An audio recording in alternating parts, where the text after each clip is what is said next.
ಓಂ ಶಾಂತಿ. ದಿನಾಂಕ ಆಗಿದೆ 9/3/2026. ಹೇಗೆ ಸರ್ವರ ಕಲ್ಯಾಣ ಮಾಡುವುದು ತಂದೆಯ ಪಾತ್ರವಾಗಿದೆ, ಹಾಗೆಯೇ ತಂದೆಯ ಸಮಾನ ಕಲ್ಯಾಣಕಾರಿಗಳಾಗಿ ತನ್ನ ಮತ್ತು ಸರ್ವರ ಕಲ್ಯಾಣ ಮಾಡಿ. ಬಡ ಮಕ್ಕಳು ತಂದೆಯ ಯಜ್ಞದಲ್ಲಿ ಎಂಟಾಣಿ 1 ರೂಪಾಯಿಯನ್ನು ಕಳುಹಿಸುತ್ತಾರೆ. ತಂದೆಯು ಹೇಳುತ್ತಾರೆ, ಮಕ್ಕಳೇ, ಈ 1 ರೂಪಾಯಿಯೂ ಸಹ ಶಿವ ತಂದೆಯ ಖಜಾನೆಯಲ್ಲಿ ಜಮಾ ಆಯಿತು. ನಾವು ಬೇಹದ್ದಿನ ತಂದೆಯ ಮೂಲಕ 21 ಜನ್ಮಗಳ ಆಸ್ತಿಯನ್ನು ಪಡೆಯುತ್ತೇವೆ ಮತ್ತೆ ನಿಧಾನವಾಗಿ ಕಳೆದುಕೊಳ್ಳುತ್ತೇವೆ. ತಂದೆಯು ತಿಳಿಸಿದ್ದಾರೆ, ಇದು ಅನಾದಿ ಮಾಡಲ್ಪಟ್ಟ ಆಟವಾಗಿದೆ. ತಂದೆಯು ಜ್ಞಾನಸಾಗರ ಪತಿತರನ್ನು ಪಾವನ ಮಾಡುವವರಾಗಿದ್ದಾರೆ, ಅರ್ಥಾತ್ ಮುಕ್ತಿ ಜೀವನ್ಮುಕ್ತಿಯಲ್ಲಿ ಕರೆದುಕೊಂಡು ಹೋಗುವವರಾಗಿದ್ದಾರೆ. ನಾವೇ ವಿಶ್ವದ ಮಾಲೀಕರಾಗಿದ್ದೆವು ಎಂದು ಈಗ ಅರ್ಥವಾಗಿದೆ. ಅಂದ ಮೇಲೆ ನಿಮ್ಮ ಬುದ್ಧಿಯಲ್ಲಿ ಬಹಳ ಒಳ್ಳೆಯ ನಶೆ ಇರಬೇಕು. ತಂದೆ ಮತ್ತು ಸೃಷ್ಟಿ ಚಕ್ರವನ್ನು ನೆನಪು ಮಾಡುತ್ತಿರಬೇಕು. ನಾವೀಗ ತಂದೆಯ ಮೂಲಕ ಪತಿತರಿಂದ ಪಾವನರಾಗುತ್ತಿದ್ದೇವೆ ಎಂಬುದನ್ನು ತಿಳಿದುಕೊಂಡಿದ್ದೀರಿ. ಉಳಿದೆಲ್ಲವರೂ ಸಹ ಕೂಗುತ್ತಿರುತ್ತಾರೆ, ನೀವು ಗುಪ್ತವಾಗಿದ್ದೀರಿ.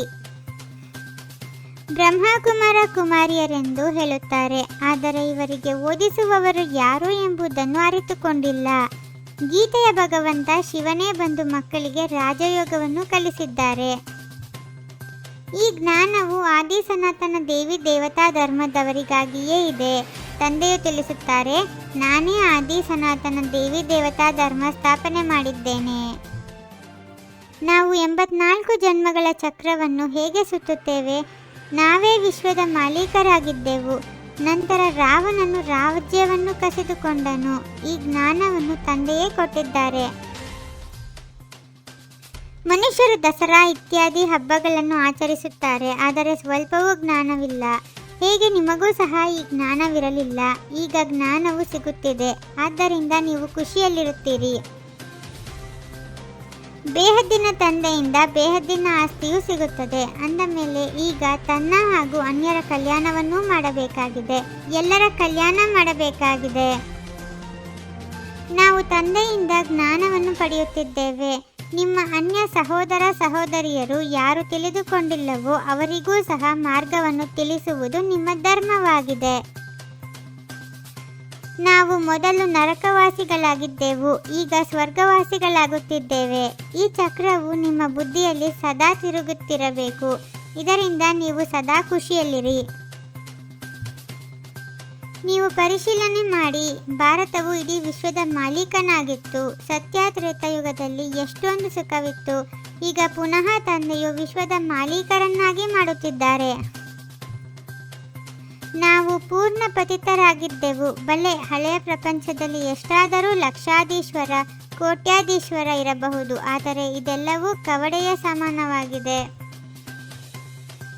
ತಂದೆಯು ತಿಳಿಸುತ್ತಾರೆ, ಮಕ್ಕಳೇ, ಸೇವಾ ಕೇಂದ್ರವನ್ನು ತೆರೆಯಿರಿ. ಅದರಿಂದ ಅನೇಕರ ಕಲ್ಯಾಣವಾಗುವುದು. ಬಡವರು ಬೇಗನೆ ಜಾಗೃತರಾಗುತ್ತಾರೆ. ಧನವಂತರು ಮೇಲೇಳುವುದು ಸ್ವಲ್ಪ ಪರಿಶ್ರಮವಿದೆ. ಇಲ್ಲಿ ನೀವು ಬಹಳ ಸುಖಿಯಾಗಿ ಕುಳಿತಿದ್ದೀರಿ. ಕೇವಲ ತಂದೆ ಮತ್ತು ಆಸ್ತಿಯನ್ನು ನೆನಪು ಮಾಡುತ್ತಾ ಇರಿ. ತನ್ನ ಮತ್ತು ಅನ್ಯರ ಕಲ್ಯಾಣವನ್ನೂ ಮಾಡಬೇಕಾಗಿದೆ. ಮುಂದೆ ಹೋದಂತೆ ತಾವೇ ಬರುತ್ತಾರೆ. ಸದಾ ಅಪಾರ ಖುಷಿಯಲ್ಲಿರಲು ಬೇಹದ್ದಿನ ಜ್ಞಾನವನ್ನು ಬುದ್ಧಿಯಲ್ಲಿಟ್ಟುಕೊಳ್ಳಬೇಕಾಗಿದೆ.